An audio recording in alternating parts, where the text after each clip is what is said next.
Crochet? Crochet. Crochet. Sorry, Fran, sorry. So, who's that for? Anybody beautiful. who's next on the list. Oh, right, yes, so... Whoever it is. I don't think it'll be Anthony and Trace at this. No, not yet, no. But you never know. I'll save enough wool for them Right. when they're ready. So there's a shawl with their name on it, is there? Yeah. Yeah. I'd love to have met you Sunday because your letters are so lovely. I know Chris already, the handsome nephew with you.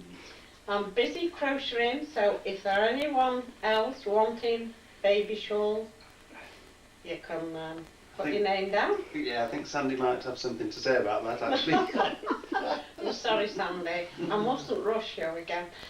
So, and the babies are lovely. I have the photographs on show.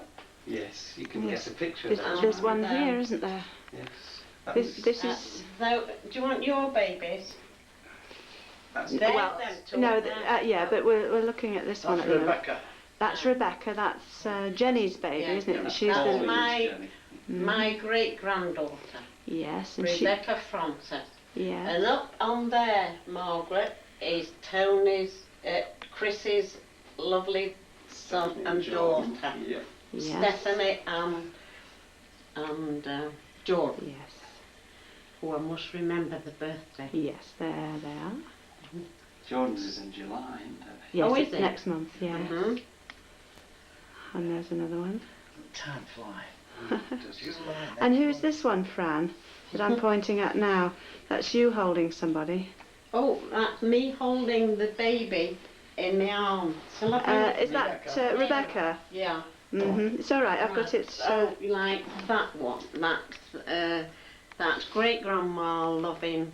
No. Oh, just Fran's been decorating again, or Fran and Eddie have been decorating again. Well, no, this time we had to have a man in to do it. Oh, you did? Yeah. Yes. And It's very nice, and though. you nearly get it ready. You might as well do it by the time you've got it ready. And of course, Fran and Eddie have just not long had the 50th anniversary. That's right. Yes. And they're both looking very well on it. Yeah. And I hope Sandy and Chris do the same. I don't know where I'll be then. And Jordan will be coming up to 4 this time, will he? I think sure he is. 3, I think. 3? Yeah. Sure? Yes. Oh. Yes. 3. There's 6 months between him and Sam. So Sam was 3 I in see. January. Yeah. I have got a nice little book of Tommy the Tank Engine Oh, Tommy to the go Tank in Engine's still going, the is he? post for Mummy He's to only read to to it. New Zealand, eh? Has he? Oh, they love him there. Yeah. Yes, they do. It's all over the world, Thomas the Tank Engine. So anyway, we've just come to Fran and Eddie's just to put a little message from them on the tape to you. And it's always nice coming here. You always get a lovely welcome to this house. It was great the last time you came, Tony, the golden wedding anniversary. We just came back off holiday. That's right. And who should we arrive at Pauline's but all the family, all the McDermotts, all the Kents, and it was a nice surprise. It was a lovely do, wasn't it? Oh, it was. And Pauline had her usual big Oh, spread from Marks and Spencer's. Yeah. Mrs. Marks was busy again all that day. Yeah. That was great. Yeah. Yes, it was a good do, and we kept it a surprise, I think, didn't we? Yeah, oh, it Oh, was yeah. a surprise, a real one. Really, Pauline said to me, now put a collar and tie on because when you come to lunch, because Bob might take your photograph. So I thought, oh, I better put my suit on as well if he's going to have my photograph taken, like, you know, instead of old cardies and old shirts. And a good job I did because it was a great celebration. Yeah. Oh, yeah. It was. yeah, so it's awful when you know, I can go on and on and on talking. Oh, well. Almost, but I'd love to say to Sandy that her letters are so lovely. She'll do one paragraph of something and then she's taken away with the children. Well, she was a great secretary, Sandy, was she? Yeah, and it's a lovely way, you know. Yes, And although yes, I've not met Sandy, I feel as though I know her because she's so intimate in her talk, you know. yeah, she's good. She's Yes. lovely. Yeah. Yes, she writes wonderful letters, and it's She a great does, skill yes, she to does. write them well. Mhm. Ah. Yes. Yeah. So we'll say goodbye to Chris and Sandy, and perhaps you'd like to just wish them all the best. Yeah. To all the very best to you, Chris and Sandy, and your lovely little family. They're very nice, very precious. So we look at them each day when they're here, That's you know. right, They yeah. belong here now, so Yeah. yeah, it's lovely. Mhm. Lived I've lived in this house, we have lived in this house 50 years, and my farthest travel was from next door where I was born to Number 6. number 6 to number 8, and we've lived there 50 years. That's We not know bad. every brick and every corner, And it's always been a lovely, welcoming place and to I come. feel as though it's a lucky house. Yes. And because when I was young, my parents were, well, what you would call rather poor, and they didn't have much money. So as we've got on, me and Eddie, we appreciate anything we have that my mother didn't have. Well, and your dad was actually a bricklayer, wasn't he? My dad, yeah, yeah, In the building trade. yeah, Yeah, he was supposed to be a very good bricklayer from what I hear. Oh yeah, yes. yes, he was. And what about your mum? Oh, my mum was in service. Yeah. Those days when you was a teenager, you didn't live at home, you just went working for big, rich houses. You was sort of the skivvy, Right. didn't have much money. And then my dad came from Ireland, and he was from a farm, and he came over here and was a labourer, helped with a bricklayer and a labourer. And that was Peter Gibbons, wasn't it? Yeah, he was Peter Gibbons. So He came who from is Clay that? Morris. Who is that to Tony? Anthony? His great granddad. Yes. His great granddad. That's Great right. great granddad. And you're right, there's still some of the family in Claremorris, aren't In there? Western Ireland, yes. Yeah. County Mayo. And what about you, Eddie? Were you born in Sale? I was born in Sale Moor, which was the better end of the town. Don't know And whether everybody would agree with that. we relish in that, but I can trace my family history back to the early years of the 19th century, about 1802, Gosh. when a Norwegian seaman landed in St Maur's in Cornwall, married a girl called Kent. Now his name was Knetson, Right. and but she retained her family name of Kent, and he took over the name of Kent at the time of marriage, which you can do.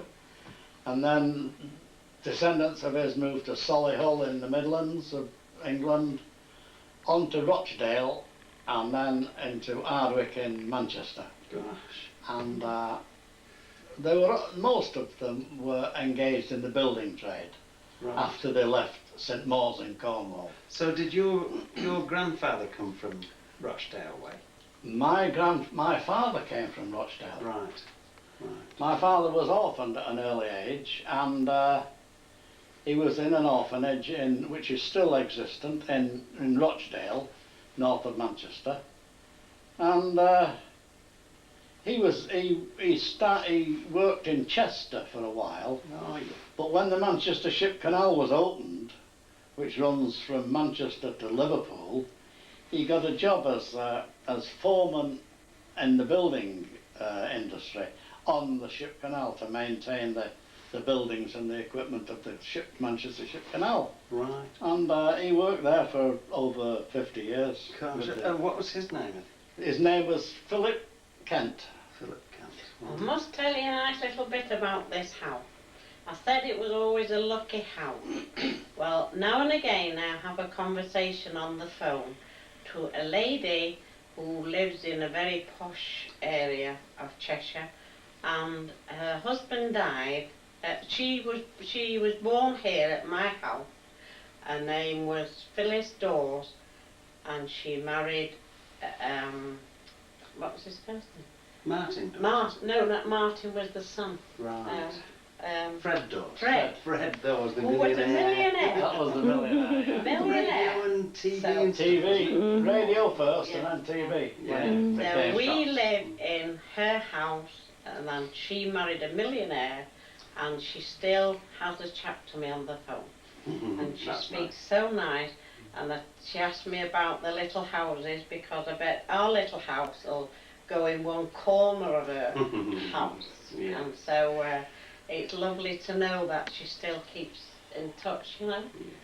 So that's, I think that's always been a happy trend too. Now listen, Fran, what about your grandparents? Your grandparents, now, was one of them Granny Wyatt? Yes, Yes. my mother's mother was Annie Wyatt. Annie Wyatt, and she lived in Stratford, did she? No, she lived in Altrincham. Right. And they lived in a cobbled street in Altrincham that the last few years has been bulldozed down. Oh, But right. it was a famous little street in Altrincham, because out of that street where the 2 rows of cottages were, nearly every house lost a soldier. I think I And- sent the boys a cutting of Yeah, that, a newspaper It was a very cutting. famous little street. Yes, and, just near the old bus station. Yeah, and now it's all erased. I think it's car park now. Is it? Yes, but she was a very old-fashioned old lady with a long black dress, like something out of a Victorian story, times. yeah, Yeah. with a white apron on, and And what was her husband's name? Frank, Was Frank Wyatt? yes, Frank Wyatt. He was a very nice old man. And you couldn't go back further than that, could you? You don't know what her parents were. what No, other- I don't. And my mother never seemed to. Wasn't she in service at Dunham? No, that was her Okay. friend. My granddad's sister was in the residence of Stamford Hall Right. in Dunham. Right. Very, As you a know, house they don't have a servant. servant. They don't have those sort of servants Right. now, you know. Now that was Lord and Lady Stamford. Yes, And that's that's right. just been opened up Yeah, to the public, hasn't it? That? Yes, There's Yeah, no that's National right. Trust out there. yeah. Yeah. So, A real Cheshire family then. yeah, yeah. And so, Anthony, I'm very pleased with your new job you've got. You sound as though you're doing very well. Oh, at Anson's, yes, he has Oh, done I'm very sure well. he has, yes. I don't think he managed to get to Sydney Cricket Ground though, and they were talking about the test match was going to be played there. Ah, but And I he's think busy. he arrived in Sydney just after the test had Ah, been played. I see. No doubt he'll be there one of these days. Oh yeah, Yeah. yes, certainly. Well, the Aussies are over here, I think next year, Right. in '96. Mhm. So maybe we'll be seeing the Australians again. You never You know. never know. Yeah. And with Anthony and Tracy, you with- never with know when Anthony, they'll oh, be turning yes. up. It Yes. was a surprise to find him in Leeds Yes, last let's year. hope they get here. Yeah, it would be nice, wouldn't it? He went to the, Tony went to the game between Yes, I England went that and day. I won the Oh, tickets, right. and Tony went. Tony, Anthony that's was right. there. Yeah. yes, Yeah, that's right. England and Australia at Old Yeah. Trafford. Yes. Or New Zealand. Oh, was it? New Zealand Ah, and England at Old Trafford. Yeah, very good. Mm. that was last year. Mm. Okay, now I've just asked Eddie to tell you a war story and to try and remember one of the worst experiences he had, or one of the most one of the most memorable. Okay, Eddie. Well, the most horrific thing, of course, was a friend of mine who had just been on leave and got married, a Birmingham bloke called Ted Breed, and we came out onto the upper deck at the sound of some bombs, and a piece of shrapnel hit Ted in the neck, and down he went, and everywhere was covered in his blood. We picked him up, but it was obviously no good. It was such a terrific injury. However, but the most remarkable thing, however, was when we went over to Norway, when some ships from Sweden had been released by the Swedish government, and there were 6 great big merchant ships sailing to England, but they were all caught by German submarines, and all except one was sunk. And we got this one, and we were taking it back to England, and we were attacked by all sorts of German aircraft, because we were only 10 minutes flying time from the German airfield. And was it, you were on a destroyer? I was on a destroyer. Right. And that was the second destroyer, and the first destroyer was an Australian destroyer, HMAS Nizam. And when I left this, I went on to the HMS Vanity. But when we was in the region of Norway, getting this merchant ship back to England, there was one of the Blohm & Voss seaplane, torpedo carrying seaplanes, dropped two torpedoes only about 200 or 300 yards away from us, broadside on. We were broadside onto them, and we all thought, well, this is it. And nothing happened. And why nothing happened was because the torpedoes actually went underneath the ship. Because the Aztec operators, who could hear the torpedoes coming, heard them go underneath the ship and heard them travel away, because the depth had been set too low. We were only a 1,000-ton ship, so we got away with it with a big ship. The torpedoes went, 2 torpedoes straight underneath the ship and away. You certainly wouldn't have been here to tell the story, I don't think, Eddie, if that's what it is. At the bash. School, and I went and worked in a laundry, and that's why all my family, I was an ironer. You could iron a That's why shirt. all my family gave Beautifully. me their ironing to do. And then I went to be, while the war was on, I went to be a post lady. Oh, I And forgot I had a that, yeah. uniform, and I had like an Aussie hat, a big hat with a side up. And I used to start work at 5:15 in the morning. Oh gosh. And then after that, I got married, and that was more hard To a nice work. sailor, wasn't it? Yeah. Handsome sailor. And I've worked in all places, in a little warehouse, in a shop, but always so that in between the children's schooling. Yes. I'd always be home when they wanted the meal. Mm. We've had many good times. We've had always had a little holiday away, Used to go to in a Wales a lot, caravan. didn't you? and could just about afford to stay there the week, but we all enjoyed it. As long as we got brown, it didn't matter. Oh, you love the sun, Fran, don't you? And yes, and now I'm a great grandma, and 6 grandchildren, and so we're still all very happy. And still looking brown and Oh, fit. thank you. Brown with grey white hair. Yeah. I'm going to ask Eddie to tell you a little bit about his working life, because Eddie had a long, long time making cornflakes, among other things.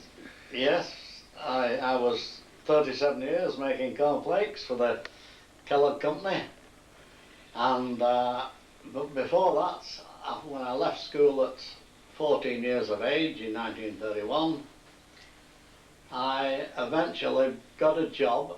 Jobs were very hard to come by at the time. There was a massive slump, and I went working in an iron foundry until I got called up to go into the Royal Navy and do my war service, and I wasn't worried about that because conditions in the iron foundry were very bad.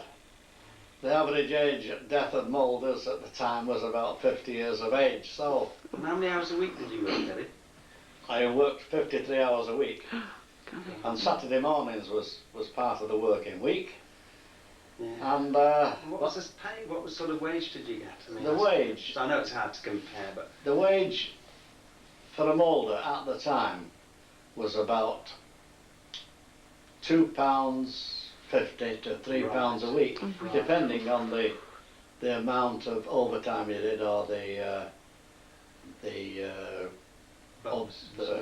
cost of living increases. But it was about £2.50, £2.50 shillings to £3 a week. And of not course, much money. no, not much money at all. But of course, I've distinctly remember when I went into the Navy, my first ship being an Australian ship, we were on 2 shillings a day. But the Australians were on 4 shillings a day. And that didn't go down very well at all, but eventually, after a long while, after I saw the captain of the ship and asked him, could I go on the same wage rate as the Australians? And all the other Englishmen aboard the Australian ship pooh-poohed me, but the captain said, well, I'll see what I can do. Nobody else inquired or requested the increase. But some months later, I got when I left the Australian ship, I got the Australian rate of pay, so I was very glad about it. Of course, beer was cheap at the time, and most of the pay went on the beer. But when I came out of the Navy in 1945, I thought, well, I'm not going back in the foundry. So I went working for the Kellogg Company making cornflakes, and as I said, I retired in 1981, and after working 37 years there. And a long retirement. It was all shift work, which was, it meant you only lived about reasonably 1 week in 3 when you were on the morning shift. You weren't But, at all. Well, the pay was very good. It was one of the best paying. It was an American firm and ruled from Battle Creek in Michigan, and but it was one of the best paid firms in Trafford Park. What he didn't tell you, Margaret, was when we were at school, it was a mixed school, he was in the same class as me. But he didn't know me to speak to. So it was only after when we started going to little dances, where you dance the old-fashioned dancing, that he appeared on the horizon. Yeah, that's but I knew him then when he was... And you were friends with my father, weren't you? Yeah. James Arthur. Yeah. Oh yeah, he used to come to our house a lot. And a very jolly man. He was really a nice person. Tony in many respects reminds me of Arthur very much. He used to come to our house often, and I was the younger sister, and he used to kid me, and you know, he was very good. And he was also learning the violin, and he used to go in our front room to practice. And we were all on the floor nearly laughing. We thought there was a cat fight going on in there. But they were happy times when he used to be going out with Tony's mum, you know. Josie. But, right in your new home. And someday we may be able to meet you, and I'll keep in touch with you, and I'll let you know, Tony, about United and all what's going on. And Lancashire, cricket. Yeah. So all the best to you both. It's been lovely talking to you. It's been great. Bye-bye. Well, get the kettle on, Fran. Well. It's the American car show this week.